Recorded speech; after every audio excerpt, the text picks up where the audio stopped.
crime scene just wrapped up. It was very active behind us here. We were told that shooting happened just behind me by that red lighthouse. This is under the George Washington Bridge, but detectives combed the scene all night for hours. The shooting happening just before midnight last night. That Border Patrol agent was off duty, we're told, when that happened. Police sources say they responded to a 911 call from someone from inside the park. When they arrived, they found that 42-year-old Border Patrol agent with multiple gunshot wounds. He was rushed to Harlem Hospital and is expected to recover. They say, again, that he was off duty at the time of that shooting. I spoke with people who were riding through this park this morning during this crime scene. Yeah, I'm very shocked and surprised. I hope he is doing well and gets a full recovery. But I'm very shocked. I do this bike trail every morning, like for 2 hours. So I come from the Lower East Side, and I go all the way up to the Bronx every morning. So this is the most peaceful part of New York I can find. So it's a shock to hear that anything like this happened. And it's not clear exactly what prompted the shooting. They do have someone in custody, but that motive is still unclear. Live in Washington Heights, Shantae Lands, Channel 7, Eyewitness News. So this new information is continuing to come in now about the 2 illegal immigrants accused of shooting an off-duty Border Patrol agent in New York City. That agent hospitalized, recovering after he was shot in the arm and shot in the face during that attempted armed robbery in Manhattan's Riverside Park on Saturday night. Now we're learning the 2 suspects are expected to be charged in federal court later today. So this is what happens when DHS lands in the morning with the border czar and they get things rolling in a sanctuary city. It takes that level of participation and leadership to push against the crazy policies in New York City. Anyway, both these suspects were previously caught and released at the border under the previous administration, and they each have a lengthy history of violent crime. This is Outnumbered. I'm Harris Faulkner. Joining me today, Kennedy, host of 2 men accused of shooting that off-duty Border Patrol agent. Both suspects are from Dominican nationals who illegally entered America under the under Biden's presidency, I should say. They each had active deportation orders and a string of prior arrests for serious crimes. But thanks to Democrat sanctuary policies, they were allowed to remain in the country and on the streets. Yep. So you already know what it is. It's your man's Petty Murphy, a.k.a. MAGA Boy, doing what I do best. That is the world's most illustrious propaganda pimping, right? So, you know, I've been talking about it. I got my last channel banned for it. So I made another one. But here we are, back with it, right? So, old Sleepy Papa Joe, Mamala, Kamala left the border open for 4 years. And as you see, people were just given carte blanche to come in, take resources from taxpaying citizens like you and I, who were born and from the soil. And now we've got these cats literally taken care of and doing whatever they can in their power to make sure that these cats get to stay here and just run around reckless. As you see, they were allowed to come into the country illegally with no issue. They had deportation orders, and if you actually go through, they had already been deported multiple times. It just kept coming back in.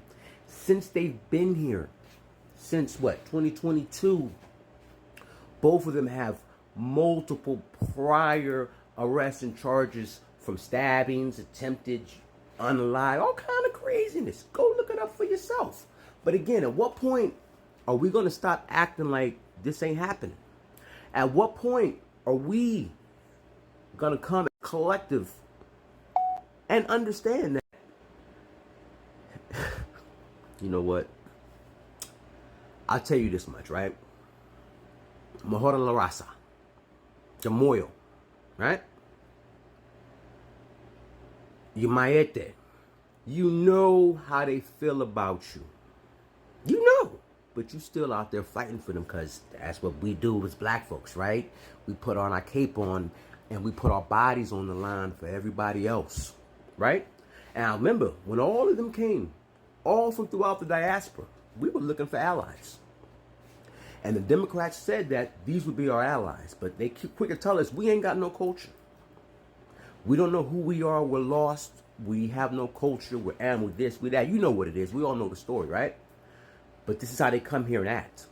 While they fly flags for foreign nations, they broke the law when they first walked across the border illegally, and then they're taking resources out of the system, EBT, TANF, Medicaid, free rent. That shit adds up. And remember, when they started actually giving these people EBT, especially in New York City, because they complained about the free food they was getting, so they started giving them money on cars, right? Anytime a government subsidizes anything, that changes the whole narrative of the supply and demand nature of whatever said thing is being subsidized. So it automatically goes up because these companies know, oh, well, the government subsidizes, this is free money, and they abuse it, right? Corporations do, citizens do. That's just the name of the game. And that's what happened. So if you wonder why eggs and shit was so expensive just a year ago, this is why. When you've got anywhere between 20 to almost 50 million new additional mouths to feed, none of them working, right? And then people be like, oh, well, we need them and blah, blah. No, the Democrats keep saying this because if you pay attention, when you watch The View and all these other all these other programs, they tell you, oh, well, we need migrant labor. Pardon me. We need migrant labor because they add to the workforce and blah, blah. Migrant and illegal labor only makes up 19% of the workforce. If you look at the jobs that all of them mostly work, those were jobs that when I was a kid, high schoolers worked. So now when they come over here and be like, oh, your children are lazy and they don't have nothing because you're a counter. Yeah, it's because y'all grown-ass men is coming over here flipping burgers and shit. And our high school kids can't get jobs because this government wants you because you're cheap labor. And then you come in, you act like you at home. Because see, when we go to these countries, we have to follow the laws of the land. But they come here and they act like they still at home. They act like this is Venezuela. They act like this is Ecuador. They shoot at police and do shit that we know what it is. Right?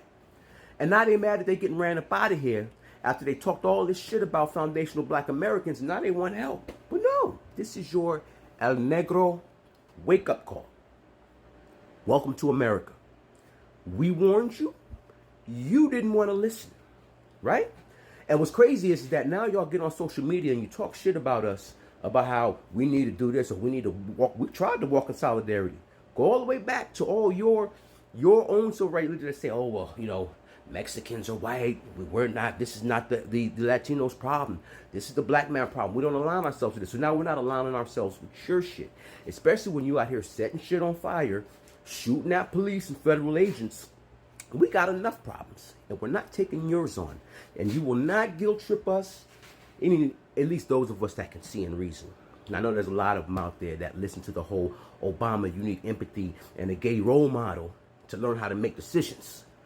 But my father taught me as a man how to stand on business and recognize realize.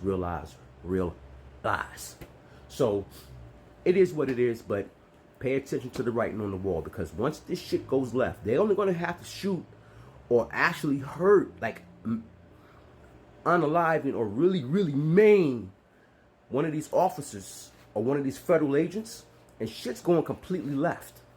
All the things that y'all complain about, martial law and all this shit, you're helping it come to fruition. It will be more martial law, and then followed by Sharia law, because, you know, you look at Minneapolis, or you look at this new mayor we about to get. And I want to say something about that, right? Because Modi, even though he claims now he's African American, though he's not black because he was born in Africa, is a way of trying to pander to you know who, right? But then he says he's a devout Muslim. So how are you a devout Muslim, but then you fighting for trans rights when in your own religion it says that those type of people should not even be allowed to walk the earth, if you catch my drift? Any man that turns his back on his own God is a fraud. Believe it. But yeah, I'm going to get up out of here, man. Y'all remember. Realize. Transparency forces accountability. Y'all keep your eyes on the stars and keep that head on a swivel, because they're coming. They are coming. So just prepare. Know and understand that the power lies with you. And as long as you don't give away your energy for free and let them continue to manipulate it to use you to their advantage, you'll be all right. But if you keep falling behind this agenda, you're going to have your sons getting groomed by grown-ass men in their friend group, a la the Barack Obama experience. Because that's what every man needs, right? Yo, tighten up, my people, because the world is laughing at us. And we've been following. Lyndon Baines Johnson told us, well, he'll have us voting Democrat for the next 200 years, and here we are. Tighten up.